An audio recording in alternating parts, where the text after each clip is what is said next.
Hello everyone, कैसे आप सब। आप सभी का वेलकम है, आप सभी का स्वागत है एक बार फिर से आपके अपने यूट्यूब चैनल, आपके अपने परिवार में, आपके अपने घर में प्यारे बच्चों जिसका नाम है डिफेंस गुरुजी। और मैं प्रवीण धायल एक बार फिर से हमारे सभी एसीसी एस्पायरेंट जो आर्मी कैडेट कॉलेज 130 का एग्जाम दे के आए हैं, उसमें इंग्लिश का जो पेपर रिव्यू है, इंग्लिश का जो आंसर की है, जो सॉल्यूशन है वो देने वाला हूँ। ऑथेंटिक आपको आंसर की देने वाला हूँ, एक्सप्लेन करने वाला हूँ कैसे कैसे क्वेश्चन आए थे, कैसा पेपर का लेवल रहा है और आप क्वेश्चन को कैसे अटेम्प्ट कर सकते थे। यकीन मानिए जो बच्चे एसएससी 130 के साथ पेपर के लिए हमारे साथ जुड़े हुए थे, जिन लोगों ने कंप्लीट कोर्स लिया था, कंप्लीट स्टडी मटेरियल लिया था डिफेंस गुरुजी का, उन्होंने बेहतरीन स्कोर किया होगा। आउट ऑफ 25 के 25 क्वेश्चंस वो करके आए होंगे इंग्लिश के अंदर, यानी 50 मार्क्स के 50 मार्क्स वो इंग्लिश में ले सकते थे, जिन लोगों ने बहुत अच्छा प्रयास किया होगा, मेहनत की होगी। नेगेटिव मार्किंग भी थी, तो पेपर बहुत हार्ड नहीं था, एवरेज पेपर था, आसानी में उसको बोलूंगा। अभी हम डिस्कस करने वाले हैं, आप देखोगे इसको तो आपको आइडिया भी हो जाएगा कि पेपर का लेवल कुछ भी नहीं था, पेपर काफ़ी इजी रहा है मेरे हिसाब से। तो जिन लोगों ने अच्छी तैयारी होगी जरूर वो 25 नहीं तो 24 23 क्वेश्चन तो आराम करके आए होंगे। रीडिंग कॉम्प्रिहेंशन जो है वो भी मुश्किल नहीं था, वो भी आप आराम से कर सकते थे। इडियम फ्रेज आपके काफ़ी इजी देखने को मिले हैं। इसके अलावा बाकी जो क्वेश्चंस हैं, जो एरर वाले क्वेश्चंस हों या नरेशन वाला, नरेशन काफ़ी इजी आया हुआ है, ठीक है। तो ऐसे मान के चलेंगे पूरा पेपर ही आपका काफ़ी इजी था, कोई दिक्कत नहीं आने वाली थी इसमें। तो पेपर पूरा आपका सॉल्यूशन आप देखिए, एनालाइज कीजिए। और इसके बाद एसीसी 130 वाला बैच जो है आपका 15 जनवरी से स्टार्ट हो रहा है।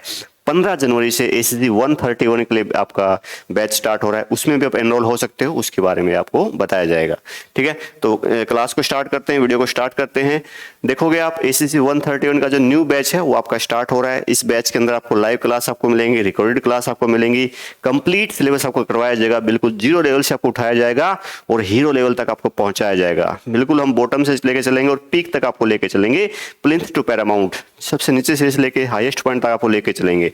जो बच्चा टच में नहीं है पढ़ाई के, जिसको इंग्लिश में दिक्कत रहती है, इंग्लिश का फोबिया है, एंग्लोफोबिया है, वो आपका दूर हो जाएगा जब आप क्लासेस को देखोगे एसएससी 131 के लिए। इसमें आपको लाइव क्लास मिलेंगे, रिकॉर्डेड क्लास मिलेंगे, आपको नोट्स भी मिलेंगे और टेस्ट पेपर भी आपको मिलेंगे, प्रीवियस ईयर क्वेश्चन पेपर भी आपको मिलेंगे, आपको हैंड रिटन नोट्स, आपको प्रिंटेड फॉर्म में जो नोट्स हैं, बुक्स हैं, वो भी आपको दी जाएंगी, ठीक है। प्रैक्टिस मटेरियल भी उसके अंदर रहेगा।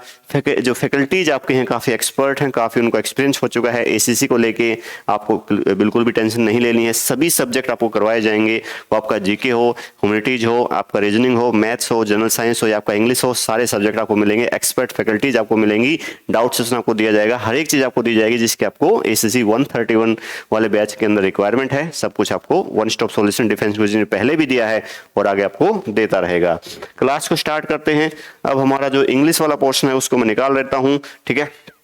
अगर आपको यहाँ पे थोड़ा दिखने में दिक्कत हो तो मैं साथ साथ इनको बोल भी रहा हूँ, कि क्या क्वेश्चन था, ठीक है। 76 नंबर क्वेश्चन जो है, फोर्थ जो पार्ट है पेपर के अंदर, जो फोर्थ पार्ट है वो आपका इंग्लिश का इस पेपर के अंदर है। तो आपने देखा यहाँ पे कि पहला जो क्वेश्चन है इसके अंदर वो ईडीएम का दिया हुआ है। क्या लिखा हुआ है, आपको अगर दिखने में दिक्कत है थोड़ा ये आपका, अगर आपको साफ नहीं दिख रहा है कोई दिक्कत नहीं, मैं साथ साथ बोल भी रहा हूँ, एक्सप्लेन भी करूंगा इसको मैं। पहला ईडीएम है, what is correct meaning of the idiom, to get cold feet. पहला ईडीएम है, पहला क्वेश्चन ईडीएम फ्रेज का है, टू गेट कोल्ड फीट। ये मैंने करवाया था आपको। कोल्ड फीट होने का मतलब क्या है, आपको बहुत डर लगा है किसी चीज से, ठीक है, ठीक है। आपने घोस्ट को देख लिया है, मान लो किसी ने भूत को देख लिया है, या किसी चीज से उसको बहुत डर लग गया है, उसके पैर बिल्कुल ठंडे पड़ गए हैं, तो इसका मतलब क्या है, टू बी अफ्रेड। तो इसका मीनिंग क्या होगा, अफ्रेड। और आपको बताया गया था इडियम फ्रेज को आपको समझ के करना है, इडियम फ्रेज को आपको समझ के करना है, क्रैमिंग नहीं करना है इडियम फ्रेज के अंदर या ग्रामर के किसी भी क्वेश्चन के अंदर या वोकैब के अंदर, सिनोनिम एंटोनिम हो, चाहे इडियम फ्रेज हो, चाहे आपका स्पॉटिंग द एरर्स वाला क्वेश्चन हो, नरेशन हो, हर एक चीज को क्रिस्टल क्लियर आपको समझाया गया था, बताया गया था। तो टू गेट कोल्ड फीट का मतलब आपके पैर बिल्कुल ठंडे हो गए हैं, मतलब आपको डर लग रहा है, तो इसका बी आंसर है टू बी अफ्रेड। पहले का आंसर क्या है, टू बी अफ्रेड, ठीक है। इसके बाद अगर बात करें, अगला क्वेश्चन यहाँ पे नरेशन का है। नरेशन काफी आसान हुए थे, 5 क्वेश्चन नरेशन के थे, काफी इजी हैं। पहला क्वेश्चन नरेशन का क्या है, the old man said God is everywhere. क्या लिखा हुआ है, the old man said coma inverted comma start, God is everywhere ये लिखा हुआ है। तो ओल्ड मैन सेड, अब देखो यहाँ पे ओल्ड मैन सेड लिखा हुआ है, अब पॉजिटिव सेंटेंस है, गॉड इज एवरीवेयर ये एक पॉजिटिव सेंटेंस है, तो कंजक्शन क्या लगेगा, दैट लग जाएगा, ठीक है, दैट लगेगा। अब गॉड इज एवरीवेयर क्या है, ये एक फैक्ट है, ये यूनिवर्सल ट्रुथ है, इसमें आप ले लीजिए, फैक्ट ले लीजिए, ये चेंज नहीं होता है, यहाँ पे टेंस चेंज नहीं होगा।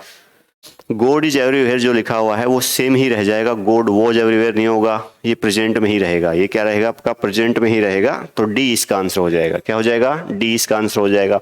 The old man said that God is everywhere, ठीक है, तो डी इसका आंसर हो गया है। इसके बाद अगर हम बात करें, Deepak said to me I had finished the coffee, Deepak said to me I had finished the coffee ये लिखा हुआ है। देखो भाई अगला जो क्वेश्चन है ये भी नरेशन का है, दीपक सेड टू मी, अब सेड टू बदलेगा टोल्ड में, मी का मी रह जाएगा, कंजक्शन यहाँ भी दैट लगेगा। I had finished the coffee लिखा हुआ है, आई क्या है, first person change according to subject, subject कौन, दीपक, उसके लिए ही आ जाएगा, he had finished the coffee. अगर आपका पास्ट परफेक्ट है तो सेम टेंस रह जाता है, तो आपको पता ही है, तो यहाँ भी कोई चेंज नहीं होगा, ए इसका आंसर बनेगा, Deepak told me that he had finished the coffee, ठीक है। सेड टू बदलेगा टोल्ड में, ये सब आपको करवा रखा है, जिन लोगों ने क्लास ली होंगी वो सारे के सारे क्वेश्चन करके आया होगा, नरेशन हो, चाहे सपोर्टिंग डायरेक्ट्स हो, चाहे इडियम फ्रेज हो, सिनोनिम एंटोनिम्स हो, कोई भी तरह का क्वेश्चन हो, आराम से आप करके आए होंगे, आपको दिक्कत नहीं आई होगी, ठीक है। रीडिंग कंप्रीहेंशन भी मुश्किल नहीं था, वो भी मैं करवाने वाला हूँ। इसके बाद यहाँ पे है सी सेड, नरेशन का क्वेश्चन है ये, she said shut the door, she said shut the door लिखा हुआ है, शट द डोर लिखा हुआ है, ये इंपेरेटिव सेंटेंस है, जो वो आपकी फर्स्ट फॉर्म से स्टार्ट होता है वो इंपेरेटिव सेंटेंस होता है। Shut the door, shut up, इस टाइप से, गेट आउट ऐसे बोला तो ऑर्डर दिया जा रहा है, तो ऑर्डर दिया जाता है तो सी ऑर्डर्ड, तो देखो she ordered me to shut the door, तो बी इसका आंसर बन जाएगा, ठीक है। ये जो आपको इंपेरेटिव सेंटेंस करवाए गए थे नरेशन के अंदर, वहां पे आपको करवाया गया था ये, ठीक है। नरेशन में आप देखोगे आगे, आई asked him who is knocking at the door, I asked him who is knocking at the door interrogative sentence है, तो आई आस्क्ड हिम, हु जो है वो खुद ही कंजक्शन बन जाता है, who is knocking the door, तो who is knocking the door में आप देखोगे टेंस कौन सा है, हु इज नॉकिंग डोर में प्रेजेंट कंटिन्यूअस टेंस है, बदलेगा पास्ट कंटिन्यूअस में, किसमें बदलेगा, ये पास्ट कंटिन्यूअस में। I asked him who was knocking at the door, तो इसका सी आंसर हो जाएगा, ठीक है। Present continuous will change into past continuous, डब्ल्यूज फैमिली का वर्ड जो है वो खुद ही कंजक्शन बन जाता है, ये आपको पता ही है। तो ये 80 नंबर क्वेश्चन जो है इसमें सी आंसर बन जाएगा, इससे आप इसको देख लोगे, 80 नंबर में सी बन जाएगा, ठीक है। चलो इसके बाद देखते हैं अगला नरेशन का क्वेश्चन है, Julia said I can not attend your wedding, ठीक है। तो जूलिया सेड दैट, आई जो है ये फर्स्ट पर्सन है अकॉर्डिंग टू सब्जेक्ट जूलिया, उसके लिए सी बन जाएगा, सी हो जाएगा, ठीक है। कैन बदलेगा कुड में, नरेशन के अंदर आप देखते हो कैन कुड में, विल वुड में, सेल शुड में से बदलता रहता है। She could not attend our wedding, your जो लिखा हुआ है, योर वेडिंग जो डायरेक्ट स्पीच में योर वेडिंग है वो आवर वेडिंग में चेंज हो जाएगा। जूलिया सेड, आगे देखो जूलिया सेड के आगे आई लिखा हुआ है, मतलब वो हमें कह रही है कि Julia said that she could not attend, और हमारी वेडिंग में वो अटेंड नहीं कर सकी थी, ऐसे उसने बताया है। ऐसे इसका हम इनडायरेक्ट स्पीच बना देंगे, नरेशन चेंज कर देंगे, कोई दिक्कत नहीं है, आसान सा क्वेश्चन था, ठीक है। ऐसे आप इसको देख लोगे। आगे बढ़ते हैं, आगे क्वेश्चंस को करते हैं हम लोग। नरेशन के बाद यहाँ पे क्वेश्चन आपका है स्पॉटिंग द एरर का, किसका क्वेश्चन है, स्पॉटिंग द एरर वाला क्वेश्चन है, ठीक है। I remember him as someone who was a lot nicer than circumstances warranted, ठीक है। ये जो क्वेश्चन आपका है इसमें थोड़ा आपको दिक्कत हो सकती है, कुछ बच्चे को आई हो, क्योंकि एरर वाले क्वेश्चंस इतने आसान नहीं होते हैं। एरर वाले क्वेश्चंस करने के लिए आपका हर एक जो कंसेप्ट है वो क्रिस्टल क्लियर होना चाहिए, सब कुछ टिप्स से होना चाहिए, आपकी मैक्सिमम से मैक्सिमम प्रैक्टिस होनी चाहिए, ठीक है। कितना भी आप पढ़ लो किसी भी चीज को, जब तक आप प्रैक्टिस नहीं होगी इसके रिगार्डिंग तो आपको दिक्कत आएगी, ठीक है। ये जो क्वेश्चन है, I remember him as someone who was a lot nicer than circumstances warranted, इसमें कुछ बच्चों को ए में एरर लगा होगा, ए कर दिया होगा, बी में लगा होगा, सी में लगा होगा, लेकिन इसमें कोई एरर नहीं है। नो एरर भी आंसर होता है, हर बार एरर नहीं होती, हर बार कोई बेवफा नहीं होता, कुछ ना कुछ सर्कमस्टांस भी ऐसी होती है, मतलब हर बार एरर नहीं होती है सेंटेंस के अंदर, सेंटेंस करेक्ट भी होते हैं, तो नो एरर भी आंसर होता है, ठीक है। आगे बढ़ते हैं, give the antonym of the word religious, अगला वर्ड क्या आपके पास, क्या रिलीजियस वर्ड का हमें एंटोनिम बताना है, ऑपोजिट मीनिंग बताना है, ठीक है। एंटोनिम मींस आपको ऑपोजिट मीनिंग बताना है रिलीजियस का। यहाँ पे आप देखोगे रिलीजियस कौन होता है, जो धार्मिक होता है, जो भगवान में श्रद्धा रखता है, विश्वास रखता है, तो यहाँ पे एक वर्ड है एथिस्टिक, क्या लिखा हुआ है एथिस्टिक, ठीक है। मैंने आपको बता रखा है ये जो थी है ये रूट वर्ड है, थी का मतलब क्या होता है थियो, थियो जो तो गॉड होता है, ठीक है। आपने बचपन से पढ़ा होगा थिस्ट, थिस्ट कौन होता है आस्तिक, अथिस्ट कौन होता है नास्तिक। ये आपका नेगेटिव प्रीफिक्स है। थिस्ट जो भगवान में बिलीव करता है, आस्तिक जिसको बोलते हैं, हम मैक्सिमम लोग आस्तिक हैं, भगवान में बिलीव करते हैं, गॉड में बिलीव करते हैं। एथिस्ट कौन होगा, ये क्या है नेगेटिव प्रीफिक्स, एथिस्ट जो बन जाएगा, एथिस्टिक जो बन जाएगा, जो भगवान में बिलीव नहीं करता, जो धार्मिक नहीं है, तो इसका सी आंसर बन जाएगा। बाकी जो वर्ड है इमोरल ही सिंफुल होता है, पापी जिसको बोलते हैं, सेकुलर जो आपको पता ही है, ठीक है, धर्मनिरपेक्ष होता है, इस टाइप से आपका सेकुलर कंट्री है, इंडिया जो सेकुलर कंट्री, इस टाइप से आप पढ़ते हो। अगला वर्ड आपके पास सिनोनिम बताना है किसका, सेक्कर्ड का, किसका बताना है, सेक्कर्ड का सिनोनिम बताना है। सेक्कर्ड जो होता है इजी सा है, सेक्कर्ड का मतलब होली होता है, पवित्र होता है। Ganga is a sacred river, ये मैंने करवाया था आपको, आर्टिकल में भी करवाया होगा, वहां भी एक वर्ड आ गया होगा, the Ganga is a sacred river, Ganga is a holy river, पवित्र नदी है, ऐसे आप पढ़ सकते हो। स्टबर्न क्या होता है, ये करवाया गया था, स्टबर्न का मतलब होता है जिद्दी, ऑब्स्टिनेट, इनफ्लेक्सिबल, अनकॉम्प्रोमाइजिंग, जो कॉम्प्रोमाइज नहीं करता है, जिद्दी होता है, अडियल होता है, ऑब्स्टिनेट, ऑब्ड्यूरेट, ऐसे वर्ड्स बनते हैं। सूद एक वर्ड यहाँ पे है, सूद का मतलब है किसी को आराम पहुंचाना, किसी को रिलीफ पहुंचाना, किसी का पेन या सोरो जो है यानी दुख जो है उसको कम करना, उसको सूद बोलते हैं, ये भी आपका होता है, ऐसे आप इसको देख सकते हो। तो सेकंड का आंसर क्या बनेगा, सी बन जाएगा, होली बन जाएगा, ऐसे आप इसको देख सकते हो। आसान सा क्वेश्चन था ये भी, वो क्या यहाँ पे आसान आई हुई है। इसके बाद आपका रीडिंग कम्प्रीहेंशन के क्वेश्चन है, इसको हम बाद में करेंगे, लास्ट में करेंगे, इससे पहले बाकी क्वेश्चन को कर लेते हैं क्योंकि इसको पढ़ने में थोड़ा टाइम लगेगा, ठीक है, इसको मैं आपको बाद में करवाता हूं।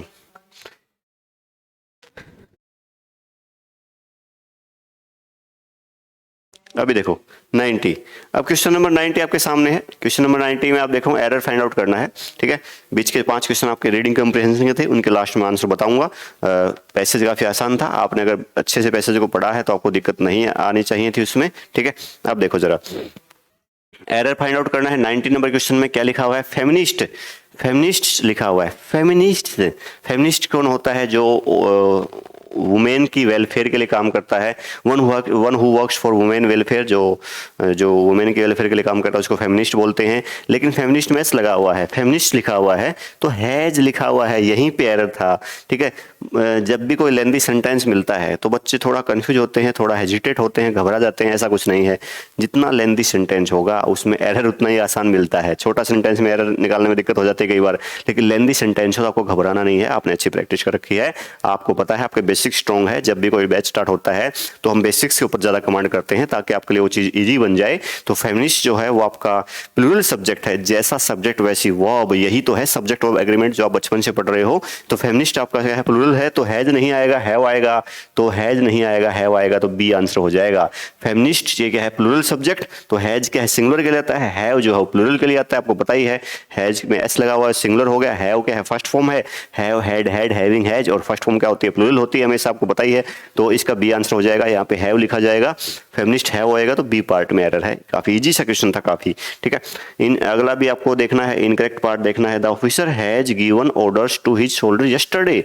अब देखो भाई यस्टरडे लिखा हुआ है, अगर आपने पढ़ा होगा टेंस काफी अच्छे से, मेरी क्लास ली होंगे आपने, यस्टरडे लिखा हुआ है। यस्टरडे क्या है, फिनिश टाइम। मैंने आपको बताया था जब भी आपको फिनिश टाइम लिखा मिल जाए, फिनिश टाइम, फिनिश टाइम मतलब पास्ट की बात होगी, नॉर्मली वहां पे पास्ट इंडेफिनिट टेंस यूज होता है, यहाँ पे पास्ट परफेक्ट भी यूज हो सकता है, पास्ट इंडेफिनिट भी यूज हो सकता है, दोनों यहाँ पे यूज हो सकते हैं। तो ऑफिसर हैज गिवन जो लिखा हुआ है ए पार्ट में एरर है। प्रेजेंट परफेक्ट नहीं रहेगा, या तो आप यूज करोगे पास्ट परफेक्ट या पास्ट इंडेफिनिट, या तो आप हैज गिवन की जगह पे गेव यूज कर सकते हो। द ऑफिसर गेव यानी पास्ट इंडेफिनिट यूज कर दिया, क्योंकि यहाँ पे यस्टरडे लिखा हुआ है, यस्टरडे आपका फिनिश टाइम है, पास्ट की बात हो रही है, तो पास्ट का टेंस यूज करना पड़ेगा। ए पार्ट में एरर है, तो आराम से आप एरर फाइंड आउट कर सकते हैं। ये टेंस का क्वेश्चन है। ऊपर वाला क्वेश्चन जो था वो आपका सब्जेक्ट ऑफ एग्रीमेंट का क्वेश्चन था, मतलब बेसिक्स वाला क्वेश्चन था, ठीक है, ऐसे आप देख लोगे। अगला वर्ड आपका है बेनिस। बेनिस का मतलब क्या है, ये भी आपको वोकैब करवा रखी है। एक भी क्वेश्चन जो है बाहर नहीं है जो आपको करवाया गया था, उससे जो करवाया गया था आपको वो आपके लिए मोर देन सफिशिएंट है। उसको अगर आपने अच्छे से पढ़ा है, किया है, तो इंग्लिश में आप आराम से 24, 25 के 25 क्वेश्चन भी करके आए होगे, ये जरूर मैं क्लेम कर सकता हूं, दावा कर सकता हूं, ठीक है। बेनिश लिखा हुआ है, बेनिश का मतलब होता है किसी को एक्साइल कर देना, किसी को देश से बाहर निकाल देना। एक वर्ड है ऑस्ट्रासाइज, आपने सुना होगा, तो बेनिश का इसका सिनोनिम बताना है तो एक्साइल बन जाएगा। कर्स क्या होता है? कर्स तो अभिशाप होता है, मेलेडिक्शन इसको बोलते हैं, ठीक है, किसी को भला बुरा बोलना। कर्स आपको पता है अभिशाप देना, श्राप देना, मेलेडिक्शन बोलते हैं इसको, ठीक है, किसी के बारे में एनादिमा इसको बोलते हैं। वास्ट पता ही है, ह्यूज, वास्ट आपको पता ही है। VEIL का मतलब है किसी को कवर करना, जैसे गांव में लेडीज अपने फेस को कवर करते हैं, घूंघट निकालती हैं, उसी को वेल बोलते हैं, VEIL। एक्सेल का मतलब ऑस्ट्रासाइज, किसी को देश से बाहर निकाल देना, आउट कर देना, उसको बोलते हैं बेनिस, ठीक है। तो इस यानी ऐश्वर्या राय को बैन कर दिया है, देश से बाहर निकाल दिया है, एक्साइल कर दिया है। एक बात और आप ध्यान रख सकते थे, ये रूट वर्ड से मैंने आपको वोकैब सिखाई है, और मैंने आपको लिंकिंग मेथड से वोकैब सिखाई है, आपको मैंने प्रीफिक्स और सफिक्स से वोकैब सिखाई है, तो उसका भी आप यूज कर सकते हो बिना क्रेमिंग किए हुए, बिना रट्टा मारे हुए आप इनको देख सकते थे। एक्साइल में आप देखोगे EX लिखा हुआ है, EX का मतलब क्या होगा? आउट की बात चलेगी, ठीक है। EX जहां भी आएगा, किसी भी वर्ड में EX आएगा तो वहां पे E या EX से वर्ड स्टार्ट है तो वहां पे आउट की सेंस में होता है, तो एक्सेल का मतलब वही है, बाहर निकालना किसी को, इस टाइप से हो जाएगा। अगला वर्ड है ब्लंट। ब्लंट क्या होता है? ब्लंट का मतलब होता है डल। अब देखो ब्लंट, ब्लंट का मतलब कोई शार्प चीज जो है ना वो ब्लंट हो गई है, जैसे नाइफ जो है, चाकू जो है वो ब्लंट हो गया है, काफी लंबे टाइम तक हमने इसको यूज कर लिया है तो ब्लंट हो गया है, ज्यादा शार्प नहीं है, अनशार्पन्ड। जो चीज शार्प नहीं है, जिसकी धार अब तेज नहीं है, वो ब्लंट होती है, उसी को डल बोलते हैं, ऐसे आप बोल सकते हो। शार्प इसका एंटोनिम था, सिनोनिम बताना है तो डल हो जाएगा, ये आप देख लोगे। एक वर्ड है स्कार्स लिखा हुआ है, स्कार्स का मतलब क्या होता है? स्कैंटी, कमी होना, डर्थ, किसी की कमी हो जाना, उसको स्कार्स बोलते हैं। ऑब्सक्योर का मतलब होता है धुंधला, हैजी, ठीक है, ये हमने पढ़ा था, हैजी वर्ड हमने पढ़ा था, वेग हमने वर्ड पढ़ा था, जो क्लियर नहीं है जो चीज को, उसको ऑब्सक्योर बोलते हैं, ये चीज हमने पढ़ी थी। तो ब्लंट का मतलब डल होता है, जो चीज अनशार्पन्ड हो जाती है, जो डल हो जाती है, इसको ब्लंट बोलते हैं, ठीक है, ऐसे आप पढ़ सकते थे। इडियम फ्रेज है काफी इजी, शेडिंग क्रोकोडाइल टीयर्स, मगरमच्छ के आंसू, ये काफी इजी है, बचपन से आप हिंदी में इसको पढ़ते आ रहे हो, ठीक है। मगरमच्छ के आंसू बहाने का मतलब है कि आप बस दिखावा कर रहे हो। मगरमच्छ को जो आंसू आते हैं वो असली आंसू नहीं होते हैं, उसकी इनर फीलिंग नहीं होती हैं, वो बस दिखावा करता है, ठीक है। Insincere display of emotions, insincere क्या होता है? डिसऑनेस्ट। सिंसियर क्या होता है? ऑनेस्ट, और इनसिंसियर क्या होता है? Dishonest display of emotions. तो डिसऑनेस्ट डिस्प्ले ऑफ इमोशन का मतलब आप दिखावा कर रहे हो, आप फेक तरीके से को बता रहे हो, ऐसे आप इसको देख सकते थे। नेक्स्ट क्वेश्चन आपके पास से है, what is correct meaning of the idiom pardon my French. अगला है पार्डन माय फ्रेंच का मतलब क्या है? पार्डन माय फ्रेंच का मतलब आपने अगर किसी के साथ रूड लैंग्वेज में बात कर ली है तो अपोलॉजी फॉर रूड लैंग्वेज, माफी मांगना रूड लैंग्वेज के लिए, माफी मांगना रूड लैंग्वेज के लिए, वो क्या है? पार्डन माय फ्रेंच हो जाएगा, इसका बी आंसर हो जाएगा, ठीक है। आपने किसी के लिए रूड लैंग्वेज यूज कर दी है तो उसके बाद वो इडियम बनता है पार्डन माय फ्रेंच। नेक्स्ट आपके पास है एरर वाला क्वेश्चन है, the board's decision has provided employees with the opportunity to acquire up to 100% share, 100 shares by the company. अब देखो भाई यहाँ पे क्या बोल रहा है, बोर्ड ने डिसीजन दिया है, बोर्ड का ग्रुप ऑफ मेंबर्स ने डिसीजन लिया है, ठीक है, क्या प्रोवाइड किया, जो एम्प्लॉय जो है उनको अपॉर्चुनिटी मिल गई है कि वो 100 शेयर ले सकते हैं कंपनी का, 100% नहीं, 100 शेयर, परसेंट नहीं लिखा, सॉरी, कंपनी के अंदर 100 शेयर ले सकते हैं, ऐसा लिखा हुआ है। देखो भाई company 100 share bye the company नहीं होगा, 100 शेयर इन द कंपनी, वो कंपनी के अंदर या कंपनी के, ऑफ द कंपनी या in the company, 100 share in the company या 100 share of the company, company के 100 शेयर या कंपनी के अंदर 100 शेयर हो सकता है, बाई नहीं आएगा यहाँ पे, यानी डी इसका आंसर बनेगा, इस पार्ट में एरर है, ऐसे आप देख लोगे। ये भी आपका एरर वाला क्वेश्चन काफी आसान था, आराम से आप इसको कर सकते थे, ठीक है। नेक्स्ट अगर हम बात करेंगे अगले क्वेश्चन की, अगर हम बात करेंगे तो आप यहां पे देखोगे आगे आप देखोगे यहां पे कि अगला क्वेश्चन भी आपका एरर वाला है, I was convinced that the only thing I wanted to do ever is to write novels. देखो भाई एक बात मैं आपको बता दूं, ये चीज मैंने बार बार आपको बताई है कि अगर आपका सेंटेंस अगर पास्ट के टेंस से स्टार्ट हुआ है, अगर आपका सेंटेंस पास्ट के टेंस से स्टार्ट हुआ है तो आगे पास्ट में रहेगा, प्रेजेंट से स्टार्ट हुआ है तो आगे प्रेजेंट में रहेगा, ये आपको ध्यान रखना पड़ेगा। तो आई was convinced, I was convinced ये आपका पास्ट में लिखा हुआ है, पैसिव वॉइस में लिखा हुआ है, बी प्लस वर्ब के थर्ड फॉर्म है, तो आगे प्रेजेंट कैसे हो सकता है, इज टू राइट कैसे आ सकता है, यानी सी पार्ट में एरर है, आपको यहाँ पे वॉज करना पड़ेगा इज की जगह पे। अगर आपका सेंटेंस जो है प्रेजेंट से स्टार्ट होता तो प्रेजेंट रखता, पूरा पूरा आगे प्रेजेंट टेंस में रहता नॉर्मली। अगर पास्ट से स्टार्ट है, पास्ट भूतकाल से, तो आगे पास्ट में रहेगा, तो यहाँ पे इज नहीं आएगा। सिंपल सा क्वेश्चन था ये, आपकी कॉमन जो अंडरस्टैंडिंग है, बेसिक अंडरस्टैंडिंग जो है, ठीक है, उसके ऊपर डिपेंड एक क्वेश्चन था, ठीक है। आगे आपके पास एंटोनिम बताना है नॉक्शियस का। नॉक्शियस क्या होता है? अनप्लीजेंट। नॉक्शियस का मतलब क्या? अनप्लीजेंट। नॉक्शियस स्मेल होती है, अनप्लीजेंट स्मेल होती है, पुट्रिड स्मेल होती है, पंजेंट स्मेल होती है, तो वो भी नॉक्शियस होता है। तो अनप्लीजेंट होता है नॉक्शियस का मतलब। एंटोनिम क्या है आपका? प्लीजेंट, अच्छा, बढ़िया, ठीक है। नोशन क्या है? नोशन का मतलब होता है बिलीफ, आइडिया, कोई ना कोई कंसेप्ट, कोई बिलीफ या आइडिया, उसको नोशन बोलते हैं। इंजुरियस आपको पता है हार्मफुल होता है, स्मोकिंग इंजुरियस टू हेल्थ है, आपको पढ़ते ही आ रहे हो। नोटोरियस भी मैंने आपको बार बार बताया था। नोटोरियस क्या होता है? जो इनफेमस होता है, जो अपने बुरे कामों के लिए जाना जाए उसको नोटोरियस बोलते हैं। उसको क्या बोले? नोटोरियस। फेमस का एंटोनिम क्या है? नोटोरियस। वेल नोन तो पॉजिटिव सेंस में है। नोटोरियस क्या है? जो अपने गलत कामों के लिए जाना जाए, ठीक है, उसको बोल देंगे। उसके अलावा 99 नंबर क्वेश्चन की बात करें, what is correct meaning of the idiom beating around the bush? ये भी हम कर चुके हैं। बीट अराउंड द बुश का मतलब है to talk in a round about manner, घुमा फिरा के बात करना, इनडायरेक्ट वे में बात करना, डायरेक्ट मुद्दे की बात ना करना, उसको क्या बोलते हैं? Beat about the bush. ये इडियम भी मैं करवा चुका था, सारे के सारे इडियम मैं करवा चुका था क्लास के अंदर। आगे आपके पास इडियम है प्लेन एज डे। काफी इजी है, अगर आपने नहीं भी पढ़ रखा, इस तरह से आपको इडियम करवाए गए थे जिन लोगों ने क्लास ली है, आपके एसएससी 130 वाले बैच के जो बच्चे थे, कि अगर आपने इडियम नहीं भी पढ़ रखा तो भी आपकी अंडरस्टैंडिंग ऐसी मैंने करवा दी थी। इस तरीके से इडियम करवाए गए थे। इडियम्स को समझाया गया था, क्रैमिंग नहीं करवाया गया था, रट्टा नहीं मरवाया गया था।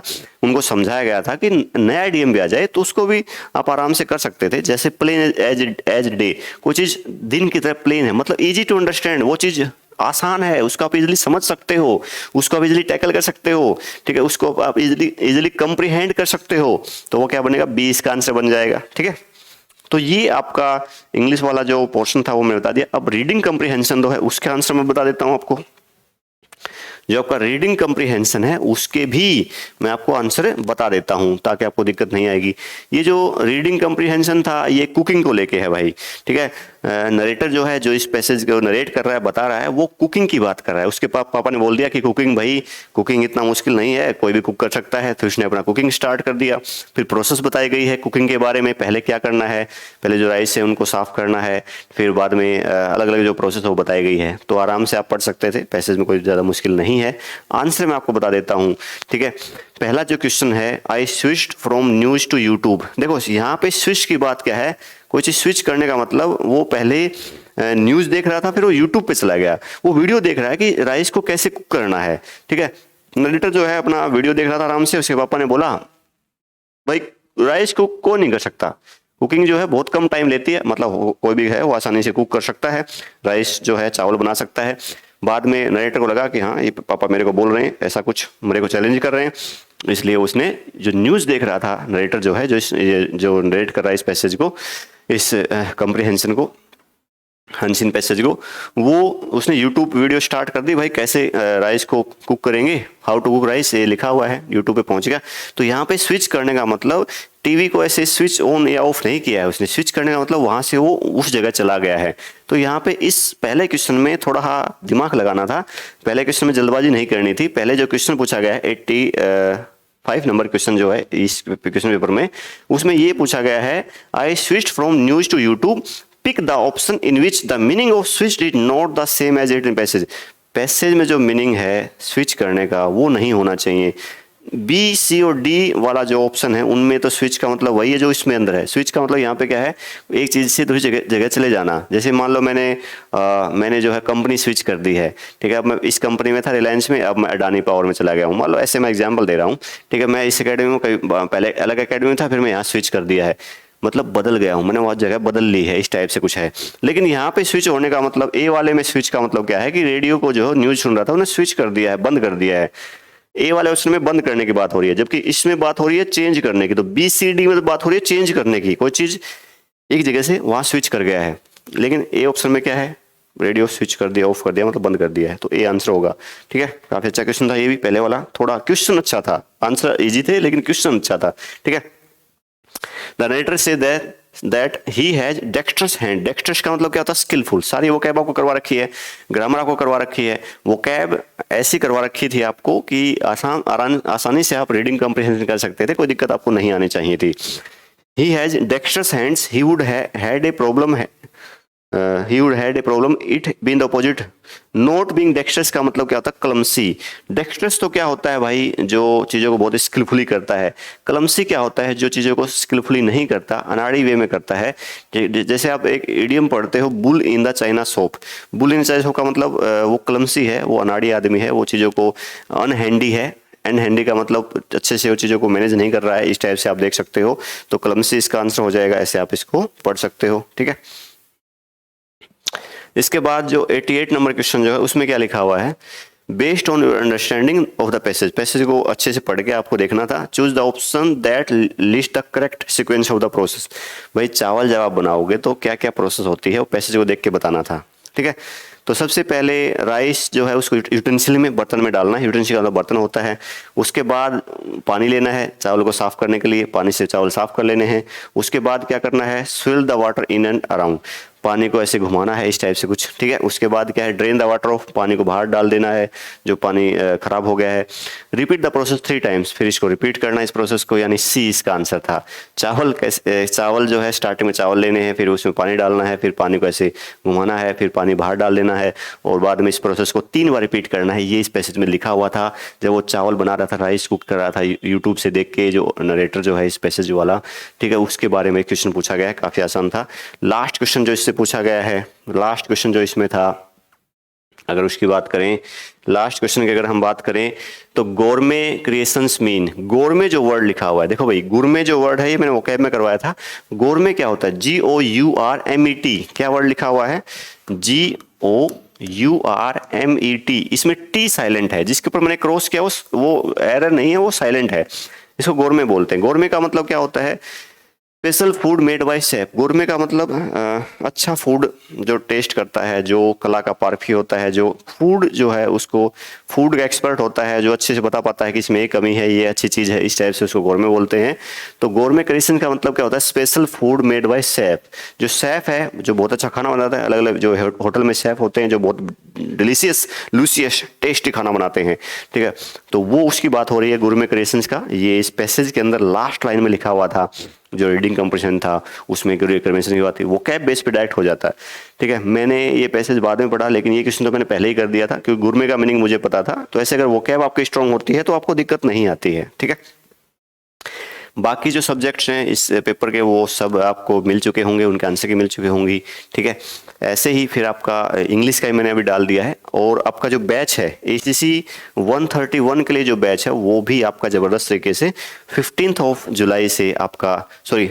जनवरी से आपका स्टार्ट हो रहा है। उसमें हार्डली 4 डेज का टाइम बचा हुआ है। बैच को ज्वाइन करने के लिए मैं यहाँ पे कॉन्टैक्ट नंबर है, आपको अगर दिखने में दिक्कत हो रही है तो मैं अलग से लिख देता हूँ। बैच ज्वाइन करने के लिए आपके पास नंबर है 8930310147। दूसरा जो कॉन्टैक्ट नंबर है 8930910147। ये कॉन्टैक्ट नंबर हैं दो। ये दो कॉन्टैक्ट नंबर आपके सामने हैं स्क्रीन के ऊपर, 8930310147, 8930910147।